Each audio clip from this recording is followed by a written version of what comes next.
Rivoluzione nel trasporto pubblico locale, che parte proprio dal Veneto. Basterà scaricare una semplice app per avere a portata di smartphone tutti i mezzi e pianificare i propri viaggi. Da A a B, da un punto A a un punto B di qualsiasi parte del Veneto ma dal mondo, puoi andare ad attivare un unico biglietto su qualsiasi mezzo di trasporto, la gomma, la navigazione e per alcuni tratti quello ferroviario. Auspichiamo che con la Regione Veneto di mettere assieme questa applicazione per arrivare anche al trasporto ferroviario completo e quindi avremo il biglietto unico. Da oggi comunque si parte, il Veneto è il primo ad avere un'applicazione così modulare che può viaggiare su tutti quanti i mezzi di trasporto. Dopo anni di sperimentazione, la app presentata a Cafarsetti alla presenza del sindaco, dell'assessore regionale ai trasporti e delle varie parti coinvolte, raggrupperà le aziende di trasporto locale per l'emissione unificata dei biglietti di viaggio. L'obiettivo nostro è quello di arrivare al biglietto unico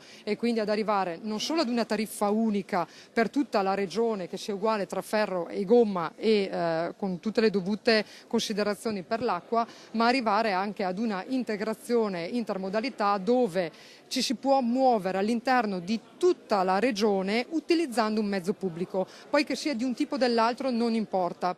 L'app è scaricabile gratuitamente, è multilingue e quindi funziona in ogni parte del mondo. È di facilissimo utilizzo e basta impostare il punto di partenza, la via di partenza di quella città a un'altra via di partenza e avrai tutta quanta la tratta di percorrenza con i tempi di snodo tra un mezzo e un altro senza dover pensare a quale mezzo prendere, con quali orari. Hai tutto quanto, hai anche le piccole tratte a cammino se da un punto a un altro punto dove c'è la fermata di un autobus anziché quella del Vaporetto di Venezia. Hai quanti minuti, poi devi percorrere a piedi per andare a prendere quel mezzo lì e hai tutti quanti gli orari.